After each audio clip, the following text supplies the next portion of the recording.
श्रीवास्तव, आप देख रहे हैं आई न्यूज। आई न्यूज में आपका स्वागत है। आइए नजर डालते हैं अब तक की कुछ प्रमुख खबरों पर। नमस्कार, मैं मौजूद हूँ कुंडा में, जहाँ पे मेरे साथ डॉक्टर कैलाशनाथ ओझा जी मौजूद है। मैं इनसे जानना चाहूंगी कि कुंडा के लिए इन्होंने अभी तक क्या क्या योगदान दिए हैं।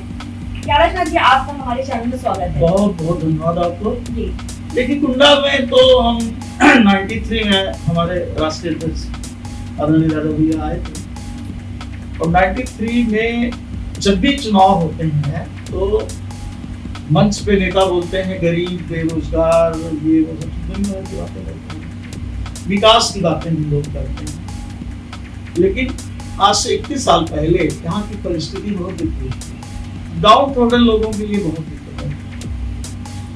उसी को देख करके, चूंकि राजकुमार है दादा भैया, बट नेचुरल है कि पब्लिक आती थी, समस्याएं अपनी लेके, और ऐसी समस्याएं रहती थी कि हम आपको माइक पे कह नहीं सकते। समाज में बहुत ही आतंक फैलाए हुए, लोगों की इज्जत बचाना मुश्किल। आप चाहे तो किसी बुजुर्ग से पूछेगा, नए लड़के जो अभी उस समय जो पैदा हुए 31 साल के हैं, बहुत स्थिति खराब। उसी को देखते हुए वो राजनीति में 93 में आए। सड़कें नहीं थी, हर कुरमे में कहीं बिजली नहीं थी। एजुकेशन तो पारंपरिक एजुकेशन जो इंस्टीट्यूट थे राजा भैया के, पूरी 7 कॉलेजेस हैं, और इन लोगों ने जब कॉलेज खुलवाए थे, अभी राजा भैया ने और कॉलेज खुलवाए, तो इनका उद्देश्य था कि समाज के लोग पढ़े लिखे एजुकेटेड हों। आज तो स्कूल एक व्यवसाय है, उस पर इन्होंने बहुत ही ध्यान दिया।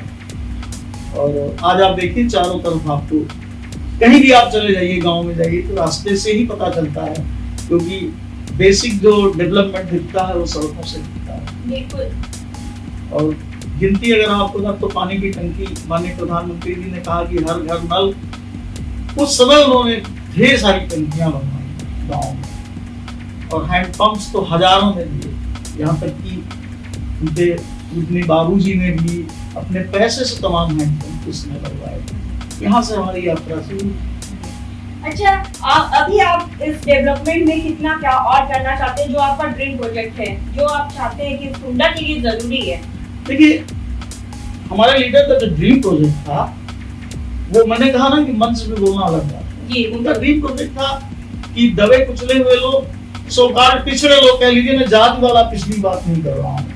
समाज में एजुकेशन के बिना तो कुछ हो नहीं सकता। दूसरी चीज, उनको सम्मान चाहिए। मजदूर अपनी मजदूरी करके आए, घर में आराम से सोए, सुबह उठ के चले जाए, उसके सम्मान की रक्षा हो। और ये जो जहर घोला लोगों ने बिरादरीवाद का, आपको बताएं ताज्जुब होगा, जिस समय राजा भैया यहाँ चुनाव लड़े थे, आज तो सारे लोग जात के आधार पे अपनी जिंदगी बिता रहे हैं। राजनीतिक लोग जान रहे हैं कि जितने भी अलायंस किए हुए हैं, अगर अलायंस ना करे तो एक भी सीट कोई नहीं जीत सकता। बिल्कुल नहीं। और मुट्ठी भर अपने बिरादरी के दम पर लोग नेतागिरी। यहाँ पे पूरे 8000 वोटर छत्तीस थे। उस समय ब्राह्मण बाहुल्य था, संख्या उनकी ज्यादा थी, आज वो कम हो गए हैं। आज उनकी संख्या कम हो गई है। तो आप समझिए कि बिरादरी का तो कोई मतलब था नहीं। सारे लोग एक तरफ से मिल करके, और पूरे देश में, प्रदेश में इतने वोटों से कोई भी निर्दलीय उम्मीदवार या मतलब रिकॉर्ड मतों से जीता था 1993 के चुनाव। सारे लोगों से आगे बढ़ करके जीते थे। जनता ने बहुत भरपूर प्यार दिया था।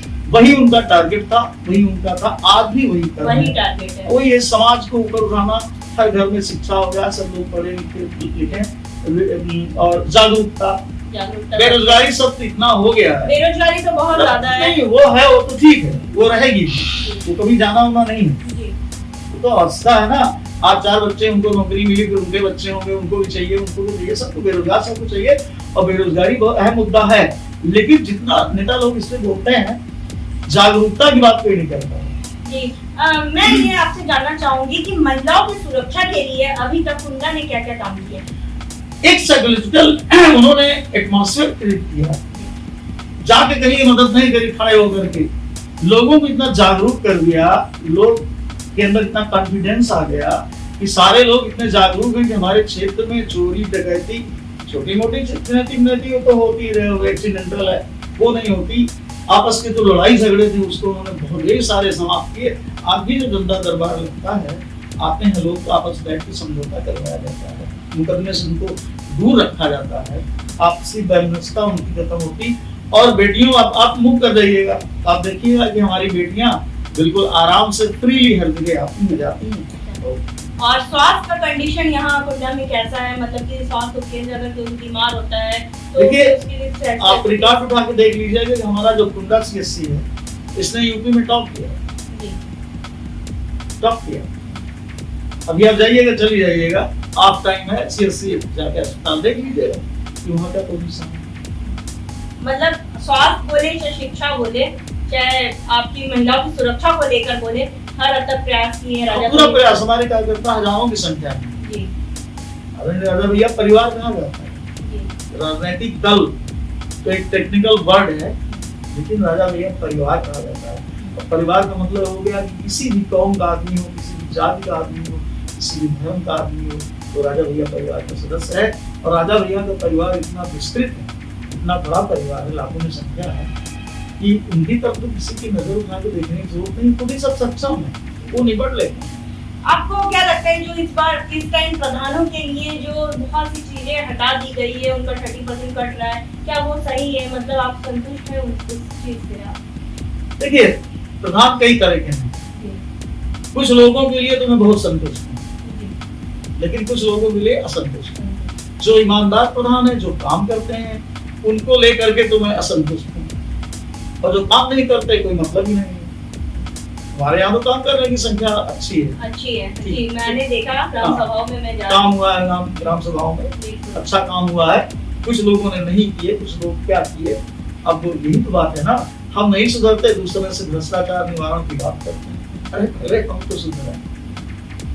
तो आप जनता को, जो आपकी जनता देख रही है, आपसे बहुत खुश भी है, तो आप जनता से क्या संदेश देना चाहेंगे हमारे चैनल के माध्यम से? संदेश देना चाहते हैं जो राजा भैया का सिद्धांत है कि सबकी मदद करो, गरीबों की मदद करो, कोई बीमार हो जाए उसकी मदद करो। अब राजा भैया 100% लोगों का इलाज कराते हैं, भगवान न करे किसी को कैंसर हो, किसी की किडनी खराब हो, चाहे जो बीमारी हो, सारे लोगों का मुफ्त इलाज करवाते हैं जितने लोग आते हैं। इसी तरह हमारे जो बड़े वर्कर हैं, बड़े लोग हैं, सक्षम हैं, हम अपने सारे राजा भैया परिवार से तो हम यही निवेदन भी करेंगे, अनुरोध करेंगे कि अपने नेता के सिद्धांतों को चलते हुए अपने पड़ोस का अगर भूखा है उसको खाना दें, अगर बीमारी में दवा नहीं है तो लोग उसकी मदद करें।